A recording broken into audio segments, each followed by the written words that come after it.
고난 너머에 더 큰 고난이 기다린다 할지라도 오직 하나님만을 신뢰하십시오. 여러분의 영혼의 시력이 회복되기를 마음이 없는 이에게 시청자가 아니라 우리는 예배자가 되어야 됩니다.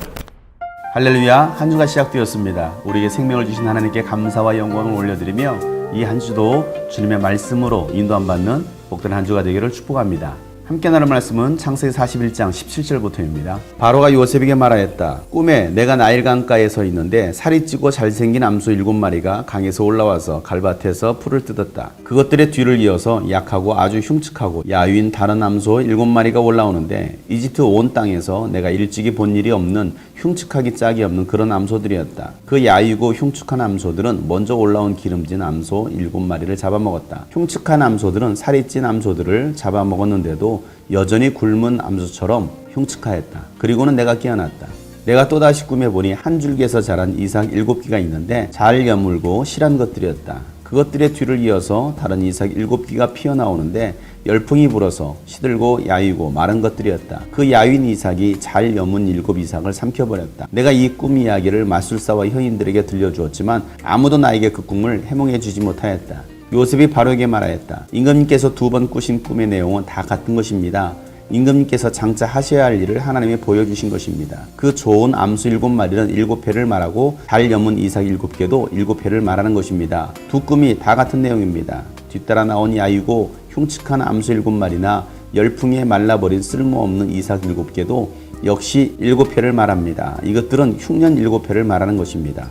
이제 제가 임금님께 말씀드린 바와 같이 임금님께서 앞으로 하셔야 할 일을 하나님이 보여주신 것입니다. 앞으로 올 7회 동안에는 온 이집트 땅에 큰 풍년이 들 것입니다. 그런데 곧 이어서 7회 동안 흉년이 들 것입니다. 그렇게 되면 이집트 땅에 언제 풍년이 있었냐는 듯이 지나간 일을 다 잊어버리게 될 것입니다. 그리고 기근이 이 땅을 황폐하게 할 것입니다. 풍년이 든 다음에 오는 흉년은 너무나도 심하여서 이집트 땅에서는 아무도 그 전에 풍년이 든 일을 기억하지 못할 것입니다. 임금님께서 같은 꿈을 2번이나 거듭 꾸신 것은 하나님이 이 일을 하시기로 이미 결정하시고 그 일을 꼭 그대로 하시겠다는 것을 말씀해 주신 것입니다.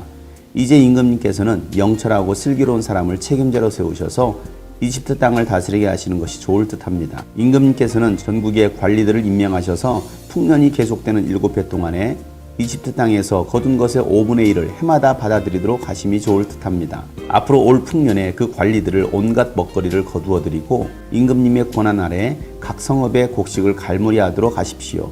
이 먹거리는 이집트 땅에서 7회 동안 이어갈 흉년에 대비해서 그때 이 나라 사람들이 먹을 수 있도록 갈무리해 두셔야 합니다. 그렇게 하시면 기근이 이 나라를 망하게 하지 못할 것입니다. 아멘. 바로 왕은 자신이 꾼 꿈 이야기를 요셉에게 들려줍니다. 그러자 요셉이 그 꿈의 이야기를 듣고 나서 이렇게 말을 합니다. 하나님께서 왕에게 앞으로 하실 일을 보여주신 것입니다. 그러니 이제는 그 일을 준비하십시오라고 말을 합니다. 이전에도 없었던 풍년이 이집트 땅에 7년 동안 있을 것이고 그 풍년이 지나고 난 다음에는 흉년이 7년 동안 들 것이라는 것입니다. 그것을 대비하라고 하나님께서 왕에게 꿈으로 보여주셨다라고 말하고 있습니다. 왕 주변에는 수많은 점술가나 현인들도 있었습니다. 마술사들도 있었습니다. 그러나 어느 누구도 그 꿈을 해석해 주지 못했습니다. 왕에게 바른 조언을 해주지 못했던 것입니다. 앞으로 되어질 일들은 하나님만이 아십니다. 이 역사를 하나님께서 이끌어 가시기 때문입니다. 요셉은 하나님이 함께하는 사람이었습니다. 하나님과의 깊은 교제 속에서 하나님께서 그를 붙드시고 요셉이 하는 모든 일에 형통케 하는 하나님의 사람이었습니다.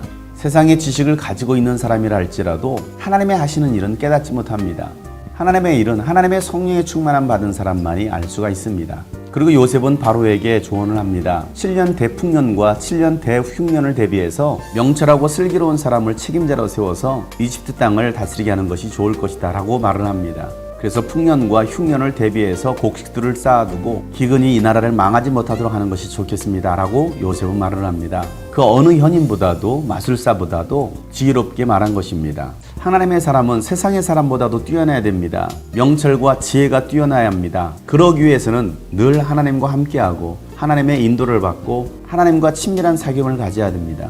요셉은 늘 하나님과 함께하기 위해서 자신을 돌아봤습니다. 정결케 했습니다. 죄에 물들지 않으려고 했습니다. 비록 지하 감옥 웅덩이에 던져졌지만 그 상황 속에서도 하나님을 원망하지 않고 하나님을 전적으로 신뢰했던 것입니다. 고난당한 요셉을 하나님은 기억하셨습니다. 변하지 않는 요셉을 하나님은 기억하셨던 것입니다. 이제 그를 높이실 때가 된 것입니다. 사랑하는 여러분, 비록 우리의 상황이 웅덩이에 던져졌다 할지라도 그 속에서도 우리가 주님을 바라보고 주님을 찬양하며 주님께 감사하는 여러분 되기를 축복합니다. 하나님은 오늘도 여러분을 통해서 일하시길 원하십니다. 그 임마누엘 하나님이 여러분과 함께하기를 축복합니다. 나의 생명이